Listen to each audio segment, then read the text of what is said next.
The Minnesota Vikings, they have a good offense from last year, and they have lots of talent, and they're getting back defensive key players that should improve their defense. Overall, I think they're a dark horse for the wild card. So you got week 1 versus the Bengals. Bengals are improving. This is week 1. You get Joe Burrow back. He's going to be rusty, so I have the Vikings winning the first matchup. You got week 2 against the Cardinals. Cardinals are an above average team, and they have a good offense that may challenge that Vikings defense early on. So after Cardinals winning this game, week 3 versus Seattle. Seattle, good offense, not great defense.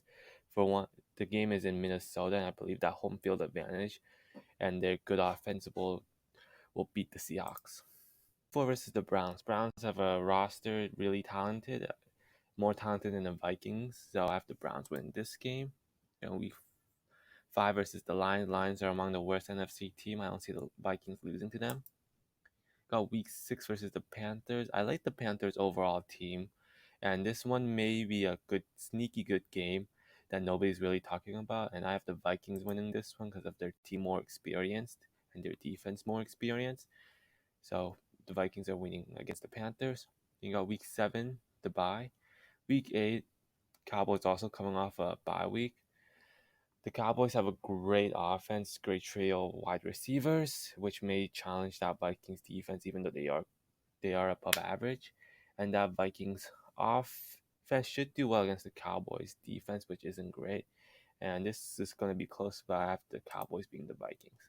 So week 9 versus the Ravens. Ravens have a great rushing attack. They're also coming off a bye and in their home field, so I have the Ravens winning this one.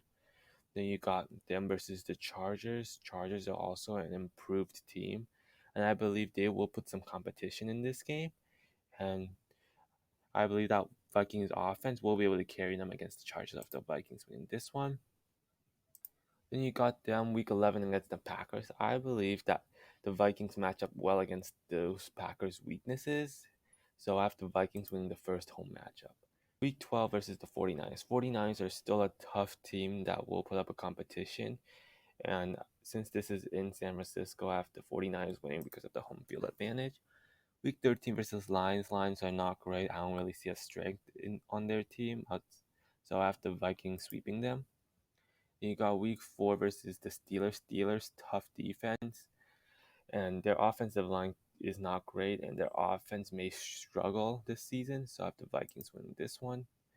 Then you got them versus the Bears. Bears, tough team. They usually do well against Minnesota. And the Bears still have a tough defense. So I have the Bears winning this one. And then you have week 16 versus the Rams. After coming off that loss against the Bears, I think the Vikings will rebound. And since this is in Minnesota and Rams are a warm weather team, I believe they'll struggle, even with a talented team and a well rounded defense and offense of the Vikings upsetting the Rams in this matchup. Got week 17 versus Packers. I still believe the Packers are good enough to split with the Vikings, so I have the Packers winning this one. Week 18 versus the Bears. I believe the Vikings will also split with the Bears, so the Vikings are winning this one. And in the end, I have them going 10-7, 4-2 in the division, 6-2 at home, and 4-5 away.